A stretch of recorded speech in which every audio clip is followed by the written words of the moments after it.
This is a complicated and it's a long-winded one.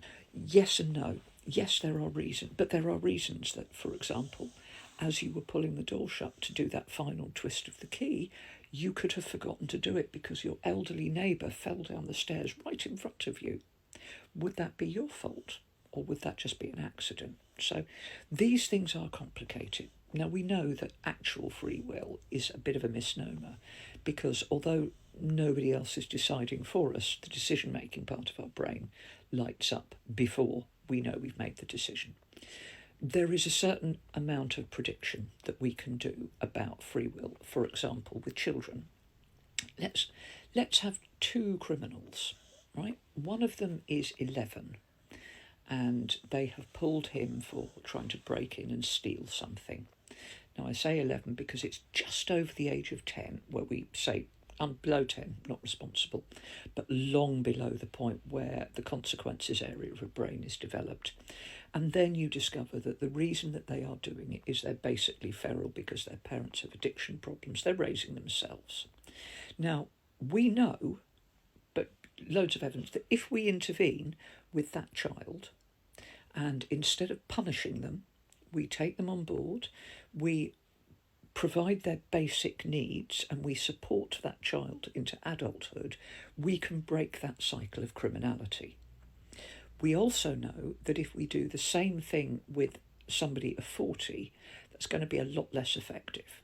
So that's one thing whereby that we know that there are interventions we can do with humans that will reduce their chances of reoffending and reduce their chances of risky behaviour growing to adulthood. But from everybody, every single person that ever lived, every decision you ever make, every single one, and bear in mind, please, that you make millions of decisions every single day, whether you're aware of them or not, you do. Am I going to pick up this cup of coffee and take a sip from it, knowing that I made it 2 hours ago, poured it half an hour ago, and it's probably stone cold? It's okay. That is based on the previous sip that I took 5 minutes ago, where it was still warm enough to be palatable. Every decision you ever make is based on every other decision.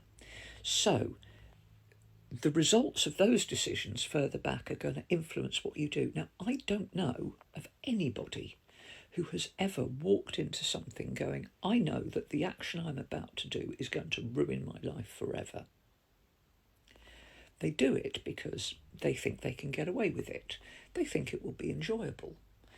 The last time they did it, it didn't kill them. And that goes for things like heroin addiction, whatever. Every decision is made on a previous one. So if you had left your door open, and people do all over the world, people who live in safe neighbourhoods don't lock their doors. It's a thing. And if you have lived in a safe neighbourhood your entire life, you have never worried about locking your door. Why would you worry about locking it again? Because it's never proved to be dangerous in the past. So, like I said, yes, blame can be shared. Am I saying don't punish criminals at all? No, I don't, because that also affects future decisions. As a child, if you steal from a shop with impunity, you will continue to steal from a shop with impunity. If, however, as a child, you are taken when you are caught stealing, and instead of being smacked around the back of the head, which is a result that an alarming number of people like beating up children, if somebody says to you, right, now this is wrong, explains carefully why it's wrong, they take you to the shop owner, they make you make reparations, give it back, and you are made to understand that this action is harming other people, that you wouldn't like it, you are less likely to do it. Being smacked around the back of the head isn't going to stop you do it, it's going to make sure you don't get caught next time. So yes, you're right, and there is a lot more to it than that.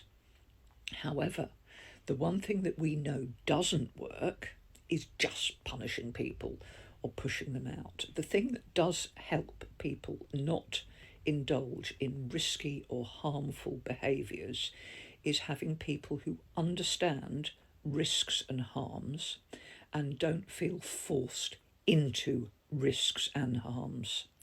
And being judgmental from other people, like judging people because of their weight when it doesn't affect you at all, will push them to risky behaviours that otherwise they wouldn't. And there are two examples I would give you for somebody who is larger than they want to be, and they know they're big. That's the problem. It's not that they think this is great and they love it. They know they're big. They want to be a bit slimmer, not because they really care or you should care about how they look, because they want to be able to run up the stairs a bit more freely, touch their toes. They're just aware they're carrying a bit of extra. Now, you can point and laugh and shame them and make them feel like shit and push them to a risky behaviour like going to Turkey because they've tried, but whatever.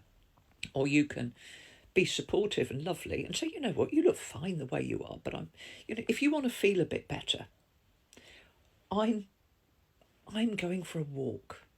Would you like to come and feed the ducks with me?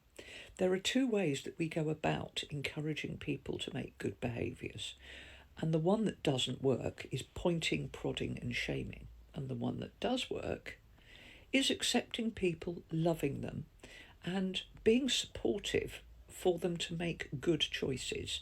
And their good choices will not be the same choices that you will have as good choices. Good choices for me at the moment in my current situation are getting up and actually, if I want to eat a whole trifle for breakfast, for me, where I am, that would be a good choice because everybody's different and everybody's circumstances are different.